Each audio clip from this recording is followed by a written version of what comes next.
indivisible, with liberty and justice for all. I'd like to welcome everyone to our July 3rd. Well, actually, the first meeting we're going to have is our Water Commissioners meeting, and we'll be following with our Select Board meeting after the Water Commissioner meeting. The first item on the agenda for the Water Commissioners meeting is citizens' comments. If there was someone here that would like to address the Board of Commissioners regarding an issue that is not on the agenda, now would be the time to do so. You're the only citizen I see here, Evan. Oh, Bill is here. Oh, that's right.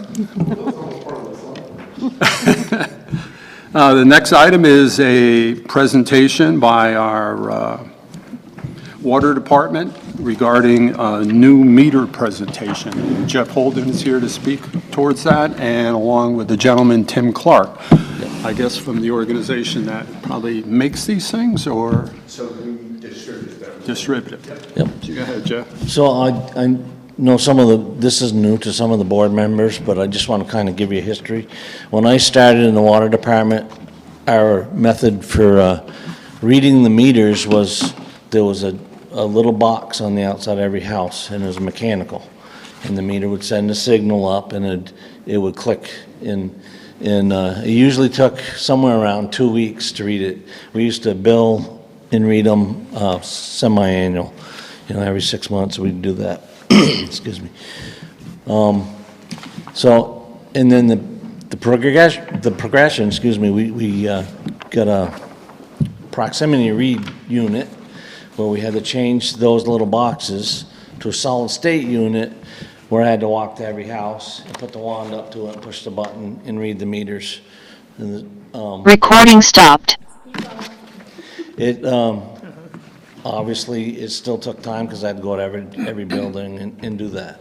And that must be a 20-year deal. But anyway, that's a radio read where I went in all the basements, changed the meter bases, and put new meter heads on there with antennas, which would send a radio signal. And when I got into a certain proximity, my little handheld unit would pick it up, and then I would have to come in, and whoever was in the office would have to download all the readings onto the accounts and everything. So it's a longer, drawn-out process. Now, as Tim, we've had Badger meters since I've been here, and they've been a good, reliable meter. They have ultrasonic ones, but the ones we have are a disc meter. It's mechanical, but over the years, 30-something years I've been dealing with them, they're very reliable, and I can rebuild them. If something happens to them or whatever, you can get the parts and rebuild them for less than half of what the meter base cost. So I talked to Tim, and I think sticking with the mechanical unit, because I know it's reliable, is probably the better way to go than the ultrasonic. I don't know a lot about them, but that's a whole different deal than changing them out, and they're more money, he can tell you. But so I'll let Tim go on from there where we're looking to go, and with a new program. We're at the point now where our database that's in our computers here is going to be obsolete. And actually my handheld unit that I've been reading with has been obsolete for a while, 10 years anyway, but it still worked. We managed to keep it going. But I think there's some upgrades that would help us all the way around. Oh, when we changed over to the radio read, we went from biannual to quarterly reads. And I think that's helped everybody, and it also helped water and wastewater have a cash flow, because the wastewater is obviously billed on what the water usage is for each structure. So this is Tim Clark from Stiles Corporation. Afternoon, everybody. I'm Territory Manager for Stiles Company. With the meters that you guys have been using, the brass meters, the mechanical meters, they can be rebuilt and they can last forever. They're actually, the brass itself is guaranteed by our company, not the manufacturer, but our company for the lifetime of the meter. The head on it is not part of the meter. That's called the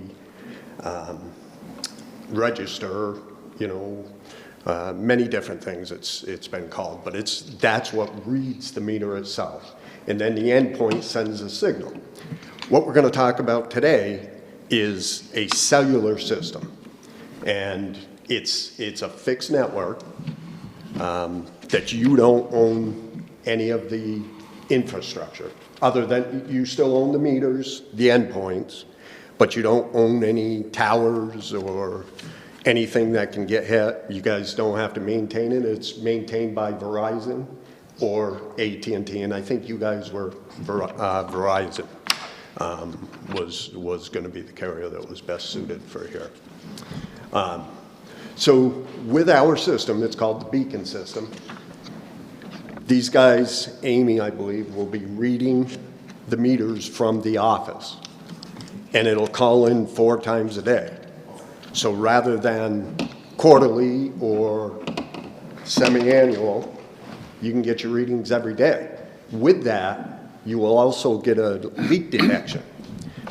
If the water runs for a 24-hour period at, say, a half a gallon or 1.5 gallons an hour, it'll send a signal 24 hours after it started that. And that is your assumption to be a leak. If somebody removes the meter and puts a pipe in there, to take water without paying, you will also get a notification.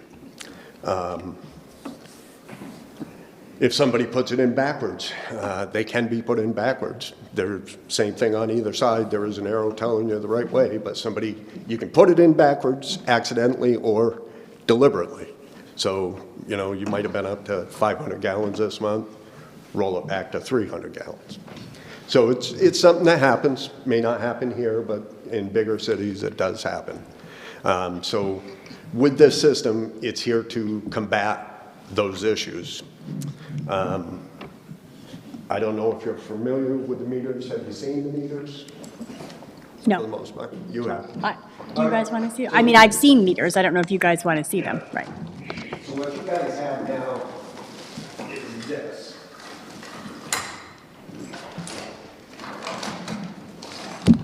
And this. Right. That's what we have now. Yeah. Yeah. And the register is what reads the water. This is what sends the signal, and that's drive-by.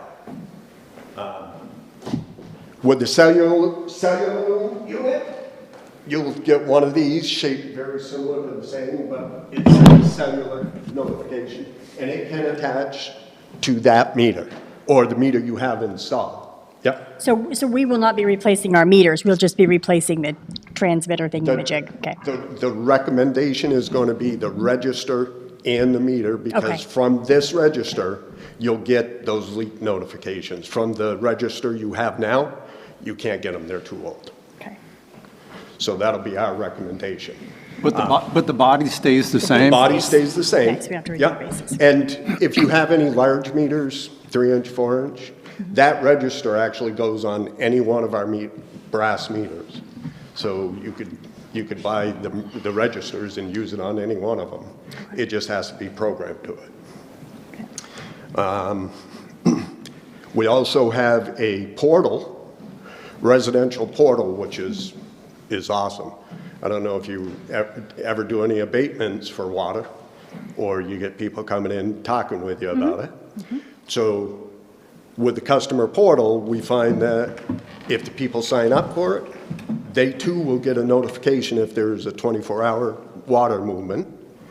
And if you drive by today and a leak starts tomorrow, it could be 3 months before that leak is caught. Now, within 24 hours, we're going to catch that leak.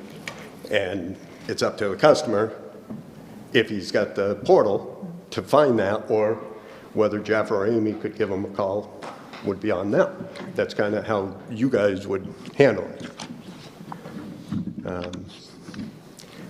The pamphlet that I sent out to you gives you all the information. It does talk about an AMR, which is the drive-by, and it talks about the AMI, which is cellular.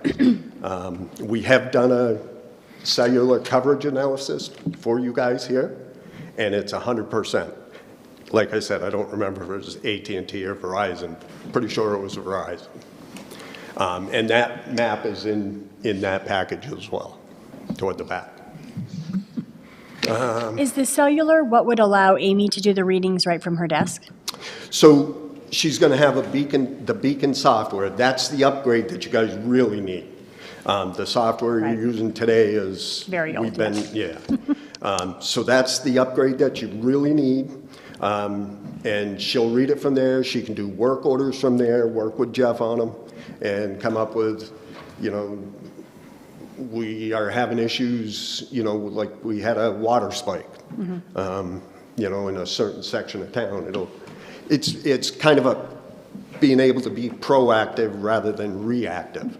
You know, 3 months later, you're dealing with somebody with a water leak, as opposed to being proactive, and 24 hours from now, you know, you Right. can reach out to them and say, hey, look, you got something going on inside your house. You know, we suggest you take care of it. And that's only with the cell Only with network? the cell, only because you get the reading 4 times a day. One of those readings will be done by Badger saying it has to be this time. The other 3 times, you can say, I want it at 6 a.m., I want it at 12 noon, and I want it at 3 or 4 o'clock before Jeff heads home. You know, that way you have, if somebody calls up, you have the most up-to-date reading of that meter. And every four times a day, so every 6 hours, you'll get a new reading. So it should never be more than 6 hours old. So what's the cost? So the cost, we've done a quote, and Do we have that? I have not seen a quote yet. Okay. so we have done a quote, and I probably shouldn't get into any cost, only No, that's- because I don't want to tell you the wrong, too Right. high or too low. But I will tell you that compared to the traditional fixed network, upfront cost is very reasonable. You're not putting anything out on towers. You don't have to maintain anything. Like with our cell phones. If you have Verizon, AT&T, your cell phone goes down, within hours, it's back up and running because they want you to continue using it. So same thing, once they get that up, we're back up and running. So the software upgrade we need to do, that's compatible with the current software, or current computers that we're using? Or Yes. we have to do upgrades? Yeah, as long as it's new enough, upgraded enough. I think it's Windows 10 or. Yeah, our computers will be able to handle it. Okay, Yeah, right. yeah. Yeah. Jeff, you have a quote? Yeah, I think it was, the whole package was 95,000. Okay. But, and that's, with the program down there, and, there will be, and I don't, remember how much it was, but an increase like the cellular, the signal will be, that will be basically, added on for each individual users, and I think it's like $1.50 a month or something. I think it would be $1 or a little less. Okay, yeah, that's right. You mean for the extra features? For the, But anybody that has a cell phone and that has the app, Yeah. anytime they will, they will get warnings, leaks or whatever, say, we have a lot of weekend residents and stuff, say they leave and they leave a garden hose on, or the place freezes up. They'll be getting the notices as well as us, but they can, anytime they can look at their water usage anytime on their phone with that app. but they don't have to take that app if they don't want. So if a customer doesn't want the extras, it won't be any more cost for them if they don't want to do that. There's no more cost for anybody. Okay. It comes with the package regardless. Every single user you would want to have signed up, only because if they come in for an abatement, if they're signed up for it, you should be able to show them where their leak was. Oh, even if they're not signed up for it, you're going to be able to show their leakage. As opposed to not having it and being available, then you could say to them, after the next abatement, if this happens again, you need to sign up, and if you don't, we can't do the abatement. If you could forward that quote to me, Jeff, and then if you've got it, Yeah. I'll get it to the board And we can talk numbers at a future I meeting. have a couple questions real quick, if that's okay. Yeah, Roughly how many customers do we have on town water? I'm Just sorry. under- Roughly how many households do we have on town water? Just under 600. Just under 600, thank you. This is not meant to be challenging. Was something broken that prompted this exploration? The program is. Jeff, talk into the mic, because Susan's not going to be able to hear you on Zoom. The program is supposed to have been replaced 2 years ago. So the software component that allows you to track what are currently radio transmitted Yep. information 4 times a year? Yes. Okay. And the handheld unit, like I said, was obsolete 10 years ago, but in my dealing with Ian at Stiles, we got a new, well, not a new one, but one he had on hand, so it was new, but it's still the old style and stuff. So I've been able to continue. But and another thing is, we can do the readings once a month or keep it quarterly. I mean, sending out bills obviously costs money for the mail and stuff, so I don't know how much we can decide whether it's gonna help us to do that, but also the way property moves here, I mean, every time we need a reading, Amy calls me and I have to go to the property and get the reading, but if she gets a notice, she can sit down on a computer and she can get all the readings and everything right there. But, I mean, we're at a point we're gonna have to upgrade, you know, and. Because what we have is obsolete, not because something is broken or new regulation, it's because it's Right. just at the It's end of just its time life. to update It's end of the- life. yeah. It's time. But just a side note, when we first got the handheld system, at that time we were offered by Badger, this phone system type thing, but we would have had to put up the antennas in different areas of town, and we would have had to maintain them and stuff, so I didn't think we were large enough to incur that cost, and like, it takes me 3 to 4 hours every 3 months to read it now, which is considerably better than every 2 weeks running around, you know, so. Got it. And this would be, you wouldn't have to do that task because it would all go straight to Right. a desktop. The other potential benefit, Ariana, of why I kind of wanted us to start thinking about maybe Yeah. doing this switch is it really could be a cash flow benefit. I mean, we could, if we wanted to keep our residential users quarterly, that's easy, but we could do our commercials monthly. Helps with Interesting. cash flow, would help them. We've had some of those larger commercial users that would rather have a monthly bill than a $15,000 quarterly bill, would help them as well. So that's why I wanted to kind of start this. It is. It This would be a system is benefit. more useful Yeah. to commercial Yeah. for you. I have one last question, and that is, does this lend itself at all to a phase-in process? Is it possible to upgrade the software and then upgrade a component of the hardware and then? So it is possible to phase the, It makes more work Integration. for Jeff, and the reason being is, so if you can get, say, 50 in, Amy will read those 50, and then Jeff's got to go out and Do read the the others. other ones the way he was, and then add it to the billing however you've been doing it. so that would be phasing it in by doing a portion of the residences. I was wondering if there was a portion of the technology. So first you do the cell, and then you do the software, and then you do something else. But the other option is do 100 and then You do would 100. need to do the software first. That's because of the system you have now is really dying, bad. yeah. So you really need to do the software now. And then you could do 10 endpoints.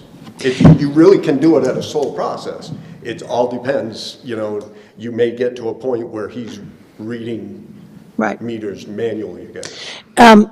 Last question, I promise. If we upgrade the software in anticipation of something like this, will that new software work with everything we've currently got in place with the proximity radio reader? Yep. So you won't use that radio reader anymore for the new system going in. Right, but if we just upgrade the software, will that software operate with the existing readers? You will have to put the numbers in manually. with Okay, the thank you. existing Readers from the computer. Yes. Thank you. Okay, so so Jeff, you're going to be responsible for the install? Yes. Yes. Me and my guys are. Here we go. Because it's a quick install. I don't think, most of the meters that I have in are fully operational. Yep. You take the head off, the plastic head. Yep. And replace that with the antenna. Yep. You know, that's the only thing we gotta do. And it just basically, You loosen that screw. Yep. Pop it off, put the new one on, and then hook it up to the endpoint. Yep. and what I like is that antenna now can be used for all my other ones, like my 1-inch meters, my 4-inch combination meters, and all that can be put in there. It's, you know, it's not a separate unit, it just has to be programmed differently. And it'll probably be a lot more accurate. So doing nothing would mean that in the future, there's a chance of our whole system shutting down and going to manual, Yeah. which is running around getting the meter read in the basements and things like What that. I heard was, it's gonna be like 8 months. If we don't get the basic program done, we'll be back to doing that, because those handhelds are not gonna be supported anymore. And that's like a product that they just don't make anymore, they don't support it anymore, they've got the newest, the greatest, the latest, and that's We, So it's technology. Yeah, And yep. we know, like with our cell phones, they want us to buy new ones every 2 years. We don't think too much about that, but when it comes to this, they got a guarantee of 20 years, 10 years full, and 10 years prorated on the meters and the software. and we installed that my first year here, Yeah. which was in 2005. So, Yeah, and back then, the cost of changing the meters over to the handheld unit was, I think it was about $70,000.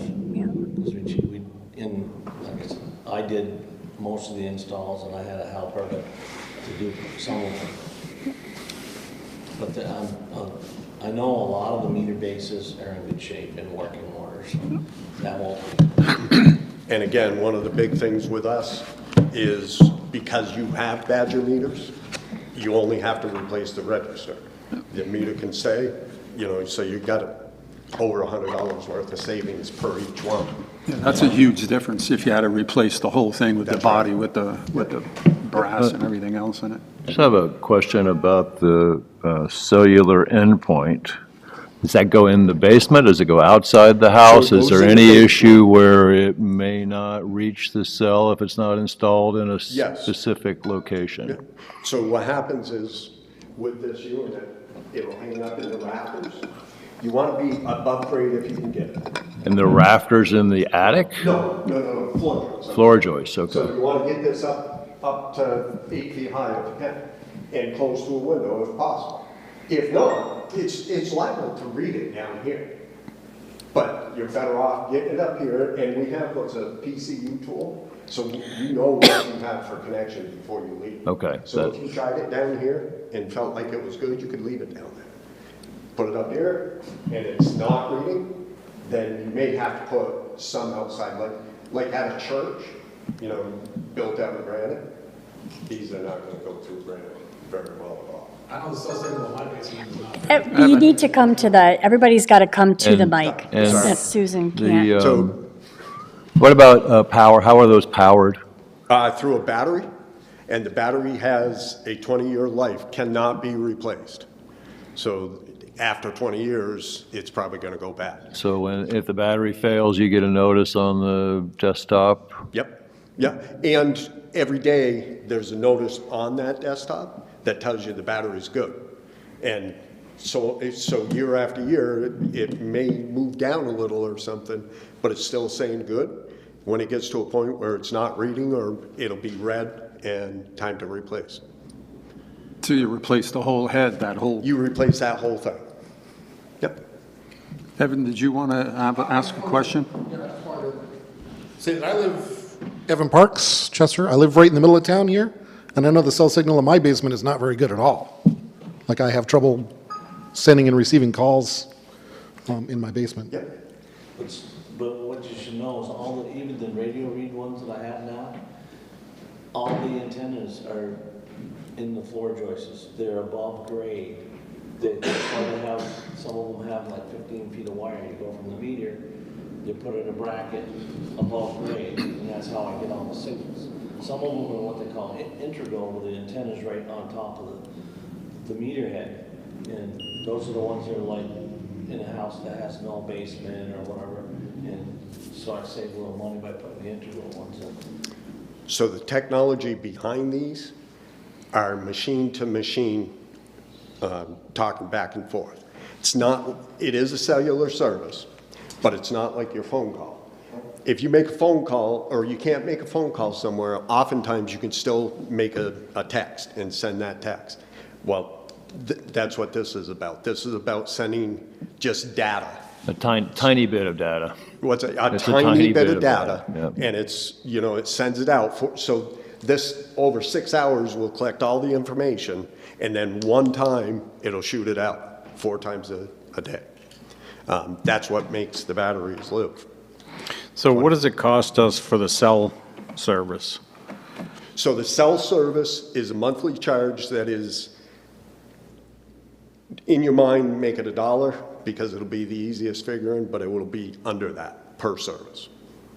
And that's not just a cell service. That's upgrades to your system, that's technical help, 24 hours a day. We have a list of different things. I don't have that with me today. Quick question. So with the cell network, if there's an issue with it, is Jeff talking to Verizon? Are they talking to you? Are they talking to? So they're talking to us. Okay. We have 3 techs, certified trainers, technicians. You can call, email, text a tech. And what we pride ourselves on, Stiles Company, is customer service. You will get a call right back. I can't tell you in 10 minutes, but I can tell you you'll get it back as quickly as one of the 4 or 5 that are on that can get to you. And then they'll say, we'll get somebody out there, let us talk to Jeff, we can do remote, so we can remote into the computer and help Amy if that's what's needed. I can tell you that the batteries and the antennas that we have now, I haven't had one go dead yet. I mean, I'm sure they're getting to the point, but my understanding was as low voltage charges it, so when the meter's spinning, it's creating a small current that helps keep it charged. That's how that works. Failure rate on these is 0.5%. So it's very minimal. So back to the charges, to Lee's question. So if it's $1 a month, we have 500 customers, that's about $6,000 a year. Yep. So is that something the town pays or the customers pay, or? So, and I don't know how your billing goes, but what we try to recommend is if you have an admin fee or some type of fee that you have to charge for Jeff's service and Amy and Debbie in the office, they got to get paid. We say, if you add $2 or $3 per quarter to that number, say it's $30, if you make it 32, 33, you're going to pay that $12 a year fee per person, per resident. So I'm assuming that the device you're holding will log the data, so if there's no connection for a week, when it gets connection, it'll send it all in. Yep. So how much data will it collect? It'll collect up to 90 days and hold on to it if it needs to. So sometimes these might be in like a meter pit or something, and maybe somebody with a dumpster, it won't go through metal. Maybe somebody with a dumpster sets it over the top. It won't. But even though it didn't send the signal the last time it was supposed to, it still collected the data because it's only going to the meter. The next time that dumpster gets moved, it'll then, next due time, will backfill what it didn't have. But we would also get a notification or be able to see that it's not You would get transmitting. a notification, an alert, that tells you it didn't read. Okay. Yep. Great. And you'll know each time that it has read. It'll tell you the time when it last read, like. Right. So if it read 2 hours ago, there'll be a notification. So like if you're doing a house sale or something, you need to know what that is. It'll be only two hours old and you'll know that, or 3 or 4, or whatever. Excellent, thank you. So we have a question from someone on Zoom. Mr. Gorski, you have a question? It's a compound question, Arnie, actually, and it's regarding the unit itself. I have a manufacturing background, and I know that sometimes there are defects that can't be tested for, can't be found. So my dual question is, if it fails before the 20 years, is it replaced for free, as if under warranty, since it's supposed to last 20 years? The second is, who is responsible for the disposal of that battery, considering Vermont's new laws? And also just curiosity on what the components of the battery is. Like, is it a nickel ferrite? Is it lithium ion? That kind of thing. It is lithium ion. Badger does a program where they take those batteries back and ship them to a proper disposal area. And as far as the 20-year warranty goes, it has a 10-year full warranty. Meter goes bad in that 10 years, we'll replace it. Badger will replace it. The second 10 years is prorated, and that is accumulated by however they come up with it. Yep. So what's a new unit cost right now, if you had to buy one? So if you had to buy. Just one, yeah. Buy the entire meter The meter with the antenna, with the antenna and the register, you're talking a little over $300. But we don't have. Like I said, most of our meter bases are in good shape. well, this is the 300 you're talking about, just the head and the antenna, right? No. Not the No, body. that's this Nope. too, This so is with the 200. body. Right, Oh. Right. Oh, okay. yeah. But so if you break out the head on top, what's that? You're going to be 200 and something. You know, it's probably $100 less-ish.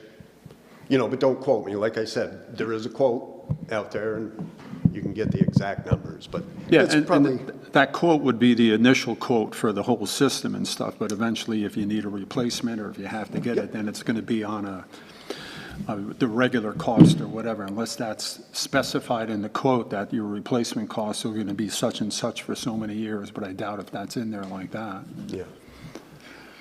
That $1 a month per customer for the reading part of it.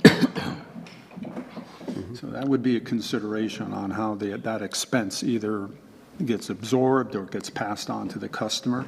Or is it offset in some way by the efficiency of not having to write and read the meters? There is some efficiency, it sounds like, as far as the billing, the software, and the meter reading also, yeah. The other good thing to, you know, people, I know it's hard to raise rates with water, but the good thing about it is you're giving them something. You're giving them that ion water, which is, you know, for them to monitor their own water. If they go away for the season and they got a leak and 3 months later, you know, Jeff came and found it, that would be a lot of money. That would more than pay for many of those people. So they're benefiting, they're getting It's a good something out point. of There is a it. benefit to Yeah. the customer. There's a lot of aftermarket products out there that do what you're saying, that's an add-on to the meter. This sounds like the meter does it for This you. is all inclusive, you know, and it all comes through one party. It comes from Badger, from us, and there are no third party. Even that software, that Ion software is through Badger. The cellular service? Cellular service we get from Verizon or AT&T. So that's market. Yeah. Evan, we can't hear you unless you get up there. Have to be at the mic. I'm asking a question about the cellular service. I want to know if that's market cost, if that's going to go up in the future? It could or could go down, you know, I mean, chances of it going down are probably slim. But yes, we have no control over that cost. Any other questions?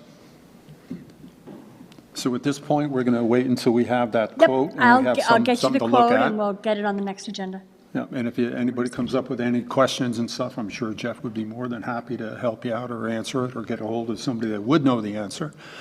And we'll take it from there. Yeah, the main reason I'm looking at is because our programs are getting old, our batteries are getting old and stuff. It's eventually, if we don't start ahead of, don't get ahead of it, then we'll be behind. Yeah, well, you've always been proactive with the water department, and it's always been a plus as far as that outlook that you have. And this is a prime example of something where being proactive would probably be a lot less headaches than wait until something fails, and then we have to do something. And like I said, and I'm fine with these are disc meters, right? And there's a little disc that goes around like this, turns a magnet underneath there, and that's what changes the numbers up here and sends it out the signal. This part here, like I said, have been very reliable. And to go to the ultrasonic, was that another $60 a meter? Yeah, about $60 more a meter. And those are, if they freeze and break, you have to replace the whole thing. So they're one unit thing. They don't have, this is a frost plate, and that will always work, which is why we at Stiles will guarantee the brass for life. As long as you So if have this it. freezes, this plate breaks, and I can just change the plate and the guts on the inside of this, but this part is still good. So this is, I don't know, what's it cost? $7, $8? For, yeah. To do the rebuild and all that. But like I said, I think it's very reliable. And the ultrasonic ones, there's no moving parts on them. That's probably a good thing, but still. I'm not sure about that, Jeff. I don't have any idea how they work. I know how this works. Well, we've been using that in the town for a long time, and they're good, reliable, strong, they're built well, and they do what they're supposed to do. And the ultrasonic is, I guess, I'm not sure if that's been time tested yet. So ultrasonic doesn't have any moving parts. It'll flow through the tube, and then it is read, and it has its place. Ultrasonic is a great meter, but, we would never try to talk you out of this one either, because this can be rebuilt, can last forever, and you can get what you need for information out of that head. With the ultrasonic, and I think they work, is on larger flows, like down in the wastewater plant. They have 6-inch and 8-inch pipes coming in and out, and that's where the ultrasonic works, So you don't have anything mechanical reading. And when you get up to a larger meter like that, the ultrasonic is going to be less expensive than the mechanical, because the mechanical, you're going to have two compound, right? Yeah. Yep. So you got your high flow and your low flow. So the ultrasonic is less expensive for electric. Any other questions, concerns?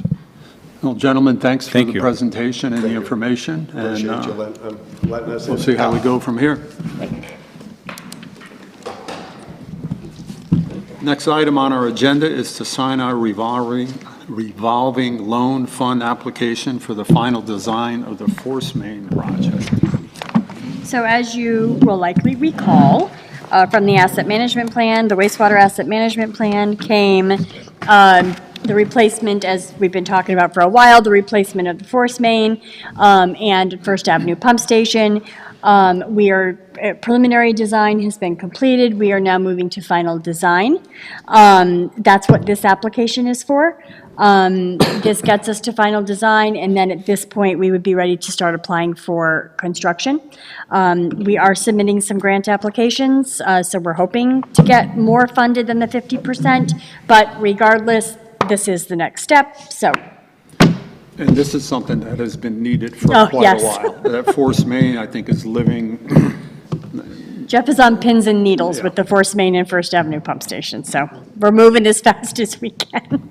So are we just signing, or are we? We are just moving? signing. No Need a motion? motion or no? No, yes, a motion and sign, sorry.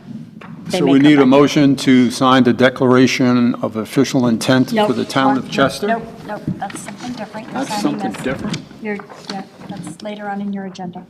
You're doing this. All right, so we need a motion to sign our state revolving loan funding application for the water infrastructure. So moved. Second? Any further discussion? All those in favor, please say aye. Aye. Anybody opposed?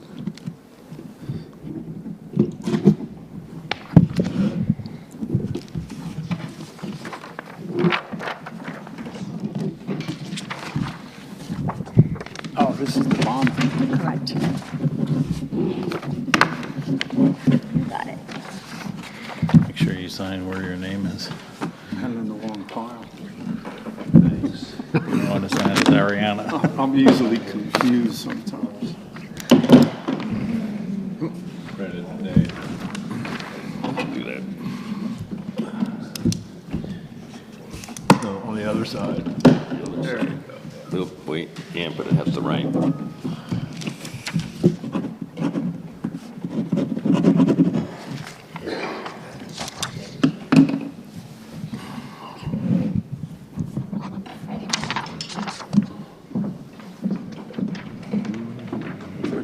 Entertain a motion to adjourn our So water moved. commissioner meeting.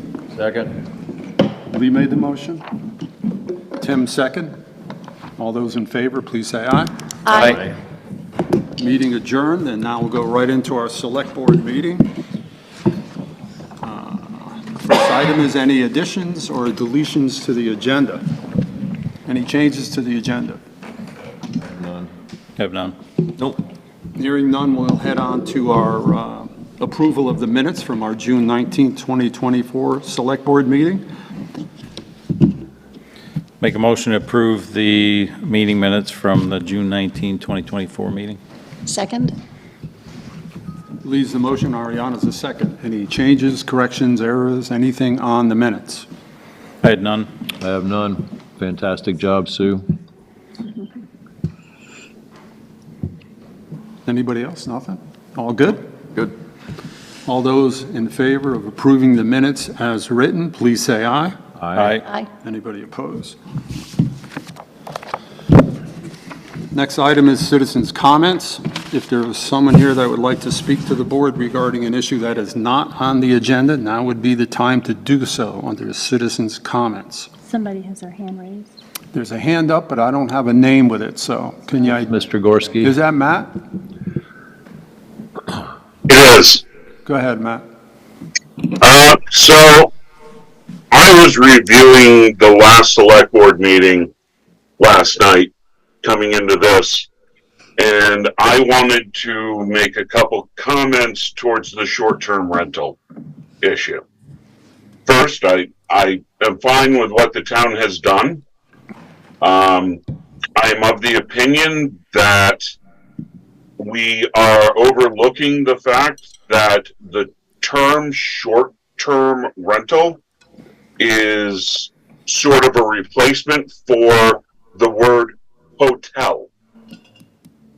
The individuals who are running short-term rentals out of their house are running hotels, motels.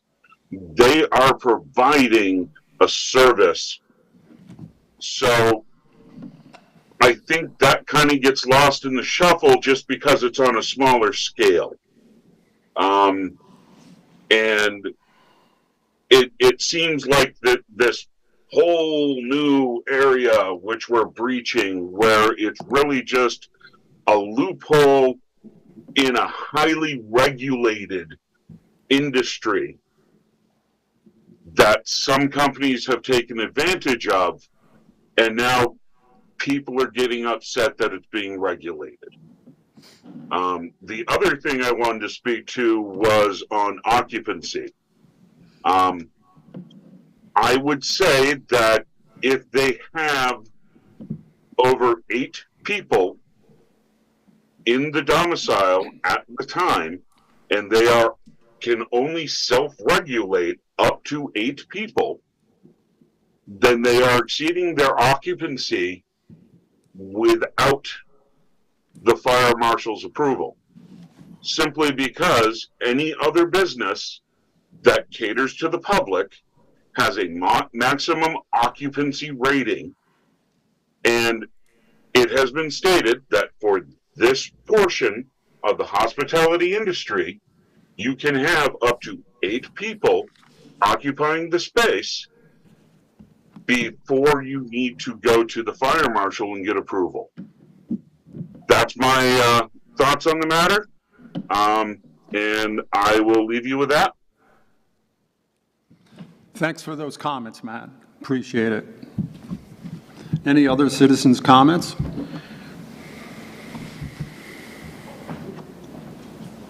Bill Lindsay, I would just like to be able to comment on item 6 when it becomes an agenda item. Declaration of intent for the bond. What would you like to? I would just like to ask a question when you come to that item. Oh, sure. Yeah. Yeah, no problem, Bill. Thank you. Yep. Any other citizens' comments? Next agenda item is old business. Julie, can you take us through our old business list? I can, just a couple quick things. In your packet, I gave you a copy of the town's new emergency notification system. Company is called Catalyst. Already have several people in town, many people in town registered. This notification, along with a letter, will be going out in the tax bills early next week. This is our response system that you can sign up for multiple levels. We can use it in a major declaration like a major flooding event. It is our way to be able to communicate with everybody through one voice. You are able to sign up for with cell phone, text, and email, and regular phone, so you can receive all those ways of notification. We have also set up this system so that if you are an at-risk member of the at-risk population, you can receive special notifications that way, and if you sign up, when you go to register, if you register as an at-risk population, then that goes into a separate database for us, that if there is an event like a power outage for multiple days, we have a list of people that we know we immediately need to check on. It can also be used for water main break, Popple Dungeon Bridge is out. I mean, there's certain areas there's a map in the background where we can just say, we want to notify everybody on this area, and it will only notify those places. It's a phenomenal system. We're very excited. It's been a long time coming. So that system is up and running, and now it's building the database of people getting signed up. So just letting you know that is. Who's the staff person at Point? So the staff person at Point is Alicia. DiPietro is admin to the police department, and then Amy is working with her as well. Perfect. Yep. Wayfinding signs. Finally. You'll probably see those going up. They may even start going up while I'm gone. We have been out. You may see stakes with white paint on them. Those are to mark for DigSafe. We'll be, doing their work. And you will start seeing posts appearing. And signs hopefully will start being up in the next 2 weeks. It's been quite the journey. It's been quite the journey. I'm excited about it, but I'm also nervous because once you get a big sign up, it's like there, so. Too late to change the color? Too late to change the color. There'll be no color changes at all. So I'm excited. It is a long time coming. Town did this primarily several years ago for the focus of drawing people from 103 into the village before they turn off. That was the impetus behind it. So we're excited about that. So that you'll see that coming to an end. And then I gave you some copies of some emails in your packet regarding Julie and Corey. I have forwarded all the communication to Jim Carroll. We've asked him to provide an opinion relative to the authorities that we have. We believe that with the stipulation, Preston is enforcing what he can. We do not feel that we have authority to go beyond that, but I have sent everything to Jim to get clarification. on that. And so Jim will be giving an opinion, asked for one in writing. So we should have that by your August 7th meeting, because we're not meeting again in July. So just to pass along and share that information with all of you. Yeah, and for added information, that is just to make sure that we're not missing anything. Correct. We are doing everything that we can as a town, and Preston Bistro is doing everything he can as a zoning administrator to enforce the regulations and the stipulations of everything that's happened with these quarries over time. So we're sending them there just to make sure we're not missing anything. And I just wanted to make sure we get that notice out there. And there's some talk in town sometimes that, oh, this has been going on for 7, 8, 9, 10 years. When actually the select board has only been involved with the town maybe 2 years, I think it has been or something. And we're doing everything we can, and we have spent thousands of dollars on legal fees and office time and personnel time to get to where we are now. So I just wanted to make sure it was clear, because when I hear things out in public, sometimes it gets me a little upset that, oh, the town's not doing anything, the town's this, town's that. Some of that is misinformation, and it's not true. The other thing that Preston did receive word today, she would not commit to anything, but he did hear from Act 250. There is enforcement that is taking place on that end that is getting ready to kick in. So we have no details, but that is coming. Good. So that will also, I think, appease some of the neighbors as well. So I just want to pick up on what you're saying, Arnie, about this seems to take a long time. And I understand your point completely, but I also just want to comment on the neighbors who have had to put up with this for a long time. You know, not to downgrade or downplay what they're going through. For sure. But, you know, certainly we're doing what we can do. And I certainly appreciate all that the town and Preston and everybody's doing. Oh, it's a frustrating situation. We completely understand. Yep. Any other old business? No, not for me.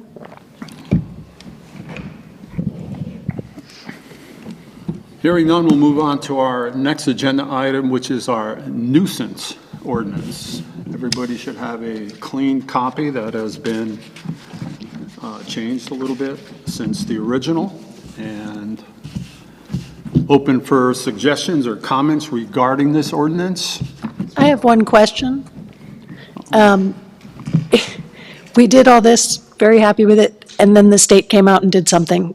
Does what the state did this last week affect us in any way? I think they just said we could do ordinances for animals. You read all this, right? No, I haven't heard anything about that. Oh, this week, Yeah. Montpelier said towns can regulate animals. This week, they said towns can now write ordinances about animals on the loose. So Well, we have one. we didn't, exactly, but something happened in Montpelier that got a lot of news, and I don't know what I it don't is. know what's Maybe Peter different. does. Towns have been adopting nuisance ordinance on animals for years. They upped the fees for animals at large and a couple minor things. Oh. Some of that old Oh, state so they statutes modified, that were there. okay. Yeah. Not- So, So the answer to the question is what they did does not affect what we did. No. Great, that's all. Thank you. yeah, wow, that went right over me. I didn't even catch Oh, it was that. like a headline in my email. Peter, was it the sections of the old state statute where there was like $10, $20 per Yeah, animal or stuff- yeah, things like kind of that? thing, yes. Okay. And we Okay. referenced the statute, so I think Yeah. we're good. Can I help you? This is my only copy.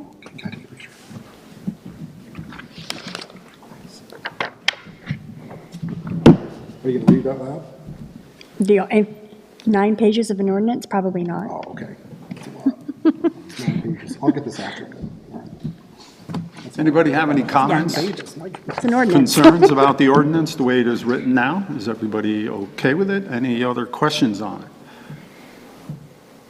Well, assuming that all the edits that we recommended are in here, I didn't go through and look at it, but I'm fine with it. I'm not calling into account or into question anybody's competence, but just, I question my own sometimes, so you're perfectly free to. I had one quick question on section 6, under E, where they talked about determining the sequences of offenses. subsequent violation that is identical to and that occurs within 6 months of a previous violation will be considered a higher offense, second, third, or whatever. And then any subsequent identical violation that occurs after 12 months would be considered a new one. So what happens if it's between 6 and 12? Am I missing something, or maybe I'm not reading it right? I just couldn't, I wondered about that, too. Subsequent violation. I'm not sure how to interpret that or think of that. I think it would be within 12 months of a previous violation. Yeah, within 6 months, it's pretty, yeah, okay, it becomes a second or third offense.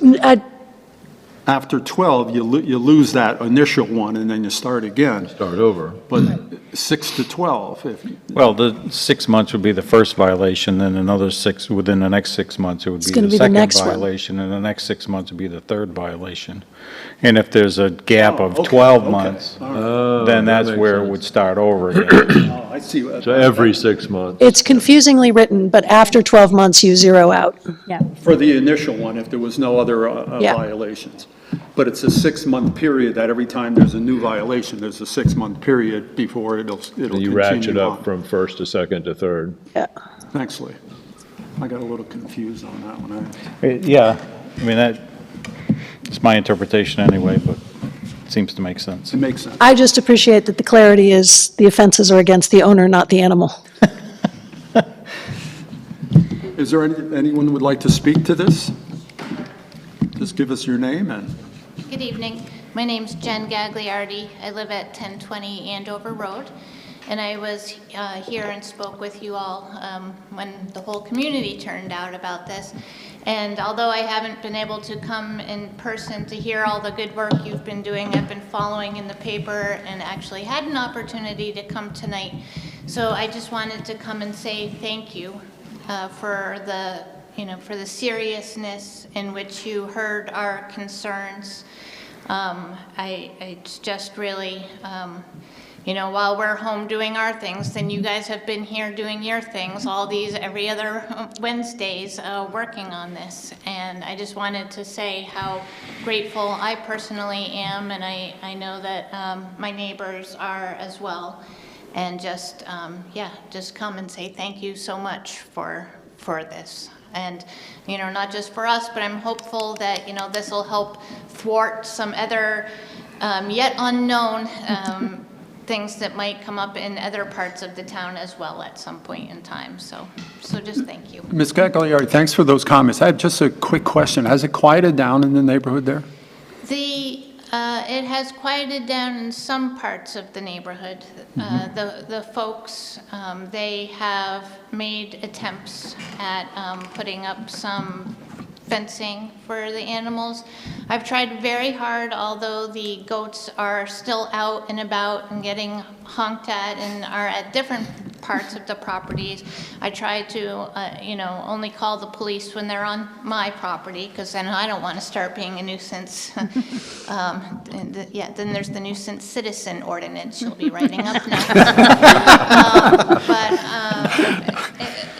It is, yes, not just the goats, but the dogs as well. And I did have an opportunity to speak with a police officer recently because there's a lot of, well, now that Andover Road is so nicely paved, and thank you for all of that, which is a whole, then opens up its whole speeding thing. But there are so many bikers that come up and down our road in the summertime, headed to Weston and over that way.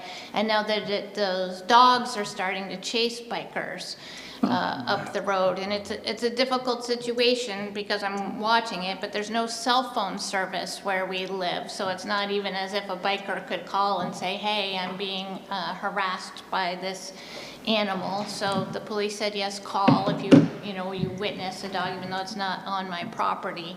So it's ever evolving and changing, and some days are better than others. And then, the other morning at 7 o'clock when I was getting ready to go to work, there was all the honking and the honking and the honking, and I had to get in my car and go, and there were 8 goats there, and I was like, okay, well, here it is. So it is quieter some days than others.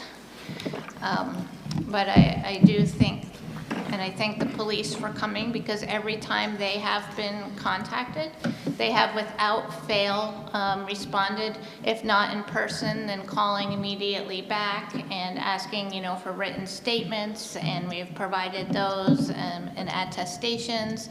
And they've been very diligent about following up also. And I've also heard from the officers how very grateful they are for you guys working on this ordinance to help them help us also.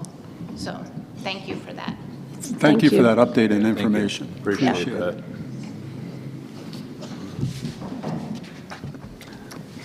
Do we need to move to sign it? Oh, sorry. No, go ahead. Yeah, go ahead. I wasn't able to attend the last meeting, but if I remember correctly, the question I had was about the definition of an animal at large, that particular part of the ordinance. Would you mind just reading that over? I'm just curious. Sure. Running at large means a domesticated animal is not on the premise of its owner, on the premise of another with that person's permission, or being led on a lead or otherwise under the owner's physical control. So that's what they're saying is the definition of running at large. Physical control meaning a leash. Well, it says being led on a lead or otherwise under the owner's physical control. Okay. So there was talk about electronic means of control last time? That's not being included then? In our debate, looking at all the different notices and ways things are defined, it became satisfactory to us that using an electric collar to control the animal means it's under the control of the owner. All right, So yeah, based on that's- multiple interpretations, at least I, was of the understanding by the time we wrapped up last time, that that is considered under the owner's control, and that is covered within this ordinance. I'm going to have to go ahead and disagree with that. If that means that a person can have an animal with a shock collar on it on public property, somewhere roaming around town. Well, if, This is not the dog ordinance. I mean, whatever kind of animal it is, I don't think that's a sufficient means of control. That's just my opinion, but Thank you. it's a battery-operated device. It's, people can misuse it. People can just lie about it and say, yeah, I've got a shock collar on my animal, well, and I've got an app on if- my phone. If we're talking about dogs, there is a dog ordinance, and I have not I haven't reread that recently. Well, what about like a 800-pound bull, Is that, I don't think anybody uses shock collars on bulls Well- that I'm aware of. give them a chance, right? So here's my take on that, is that if just having the collar doesn't mean that the animal's under control. If the animal doesn't respond to the owner's commands, then it's not under control whether it has a collar on or not. But, I mean, what I'm getting to is that I don't want to see a situation where there's people with animals with no, visual means of control over this animal, right? I can see it being on a lead or being on a harness or something like that being an acceptable form of control. But just, yelling at your animal, that's just a giant loophole for people to exploit, if you ask me. I don't know. That's my comment, and I'd like to see Thank that changed. All right. Thanks. Thank you, sir. The, under control of the owner, that could work in different ways. When we talk about electronic devices and a leash or a harness, an electronic device could not work, a leash could break, a harness could break. You try to do what you can, and you try to include all the different scenarios you possibly can in a rule or a regulation, but it's hard to cover everything and things that are out of our control. I think we talked about this quite a bit as far as adding that electronic part, but we were happy with the fact that it was under the owner's physical control.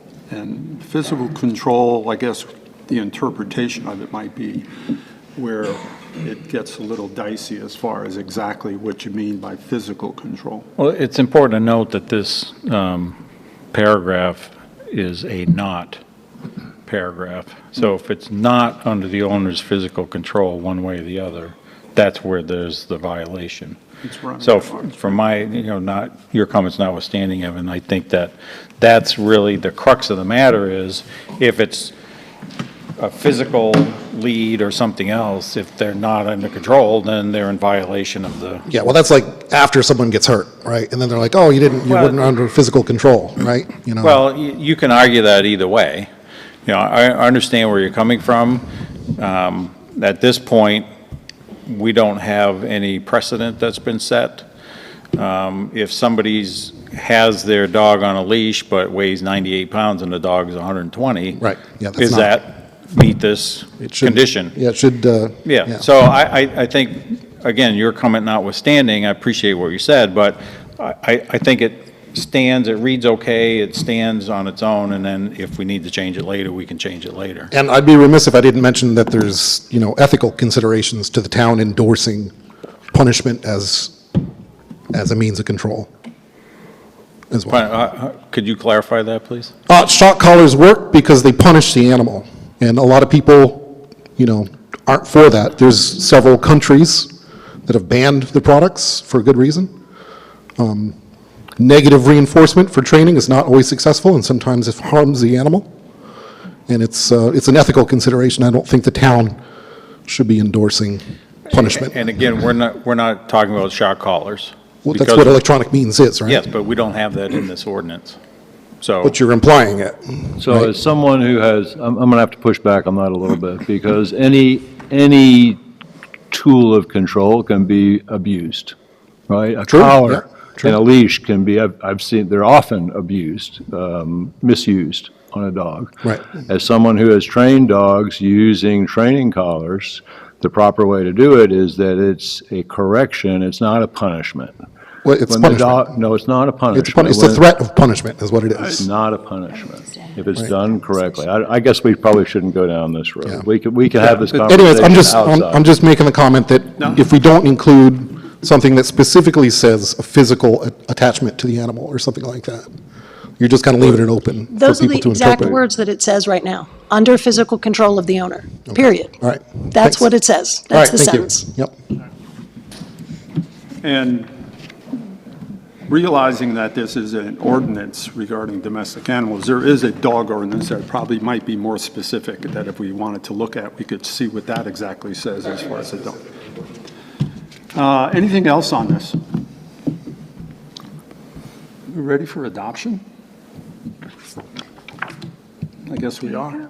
If you're ready. It's your Well, ordinance. unless someone else has any ideas or any concerns or corrections or changes they would like to see on this, then yeah, we are ready for it. I'm good with it. I'm good. I'm good. We need a motion. Yep. Yes. Move to adopt the Town of Chester ordinance regulating domestic animals. Second? Ariana's the motion and Lee's the second. Any further discussion on this? All those in favor of the motion, please say aye. Aye. Anybody opposed? I believe it's a 60 60-day days. period before it becomes effective. Correct. And it'll be one more tool that they'll have, be able to deal with some of these issues that are happening.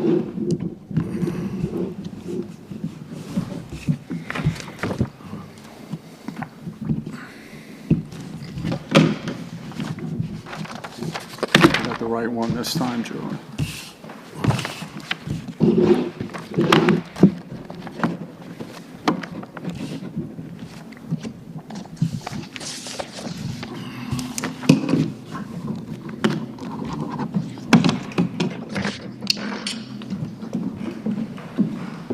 That's why you didn't sit on the It's nice to get up and stretch the legs. I would always wait till I had a pile of them. Yeah, see? The next item on our agenda is the declaration of intent for our 2024 bond. It is a declaration of official intent of the town of Chester to reimburse certain expenditures from proceeds of indebtedness. So basically what happens with this is every year when you do bonds, you sign a declaration of intent. And basically what this document does is it says, until the bonds are sold usually mid-July is usually when bond sales are. If we go ahead and we paved, and I get a bill, which I'm going to, and I pay that bill, prior to the bond sales, this lets me go back and capture those bills and say, yes, they're eligible for payment under the bond. If there is not this document, then I cannot pay or reimburse myself with bond funds for expenses already made. That is the purpose of this document. And you sign it with everything else, but we didn't do that this time. And you're not going to sign, you're going to make a motion approving it, and then the town clerk signs. The town clerk. Correct.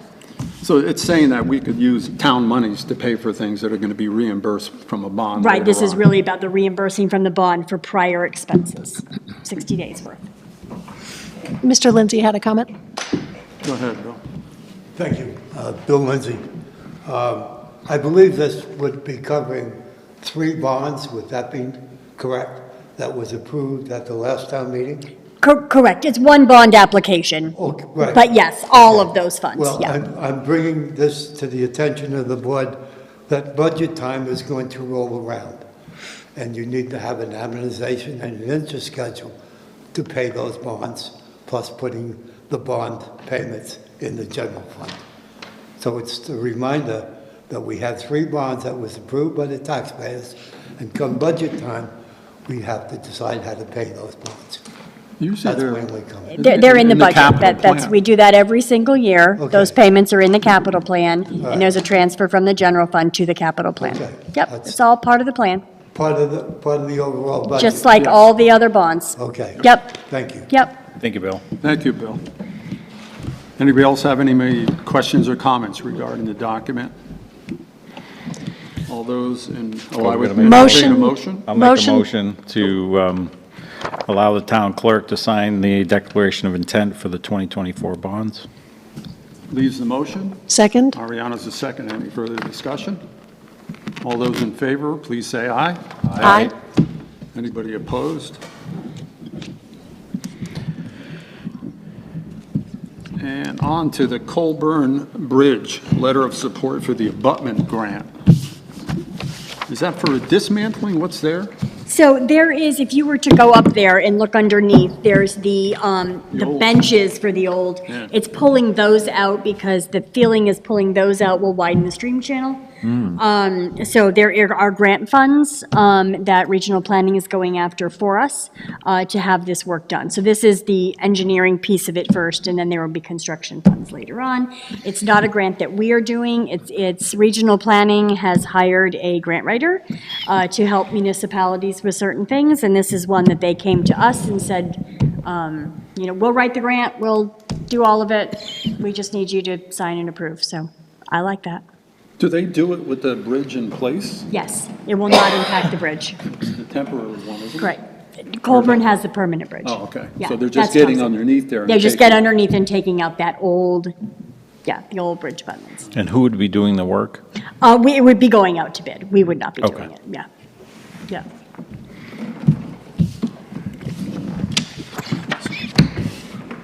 That requires your signatures. We need a motion on this one then, too. Yes. So we need a motion for the Town of Chester letter of support for the Colburn Bridge abutment removal project through the Mount Escutney Regional Commission. So moved. Second? Please, motion, who seconded that? Tim? Tim? Any further discussion on this? When do they plan on doing this? Well, this is the engineering piece. They got to get approval from the grant. This is the letter of This is the support beginning of for the the grant. journey. Correct, correct. All those in favor of the motion, please say aye. Aye. Anybody opposed?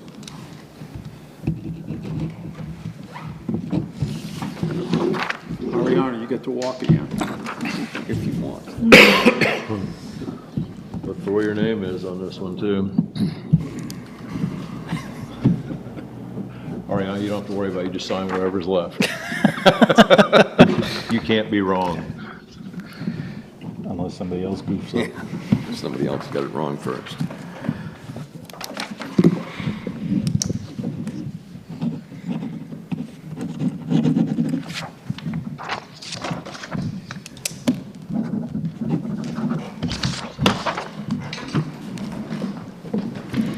Someone's walking.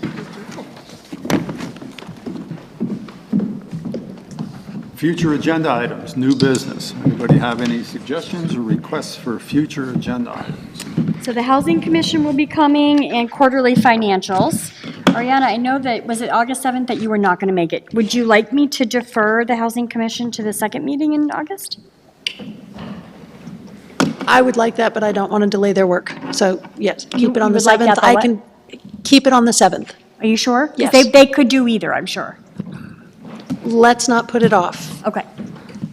How about the class 4 roads? Will Jim have an answer by then? I'm hoping that Jim, no, probably not, because Peter has, I've been working with yeah. Peter Farr, Yeah. and it's just the thing that we're finding that we have to do is actually draw the surveys out.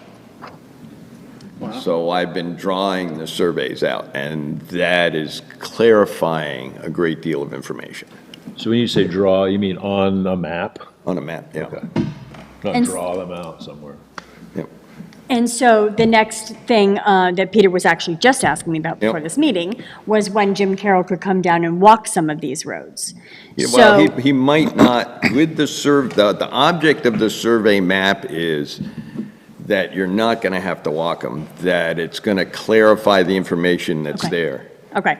It's a long walk. I mean, So you had one more piece to do. one more piece to get, right? And once that's done, then I've sent you, what you have so far has been sent to Jim.